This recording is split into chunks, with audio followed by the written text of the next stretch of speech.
उस दिन कोर्ट में वो बूढ़ी माँ खड़ी थी, हाथ कांप रहे थे। जज ने पूछा, शिकायत क्या है?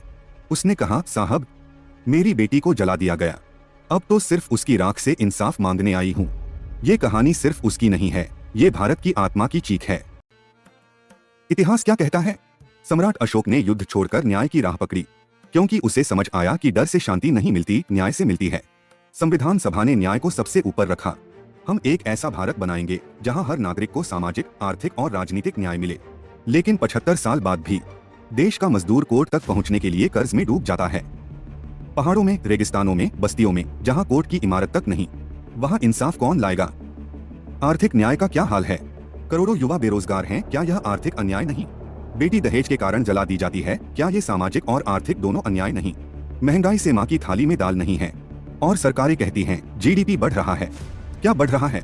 भूख, बेरोजगारी या जनता का गुस्सा? संस्कृति जहां न्याय की आत्मा बसी है। हमारी संस्कृति ने सिखाया सर्वे भवन्तु सुखिनः, पर आज समाज जाति, धर्म और लिंग के आधार पर बंटा है। महिला अगर रेप का केस दर्ज कराती है तो उससे पहले पूछा जाता है उसने कपड़े कैसे पहने थे। ये कैसा न्याय है जो पीड़िता से सवाल करता है पर अपराधी को मौका देता है? लेकिन क्या हम हार मान लें?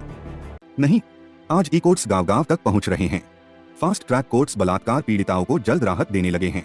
न्याय मित्र, नलसा, आरटीआई, पीआईएल, आज आम नागरिक भी बोलना सीख रहा है, मुझे इंसाफ चाहिए। अंत में, न्याय सिर्फ कानून नहीं है। न्याय वो रोशनी है जो किसी माँ की आंखों के आंसू सुखा सके। न्याय वो हवा है जो किसी मजदूर के बेटे को स्कूल तक ले जाए। और न्याय वो धरती है जहाँ हर बच्चा, चाहे किसी भी जाति या धर्म का हो, बिना डर के सपना देख सके।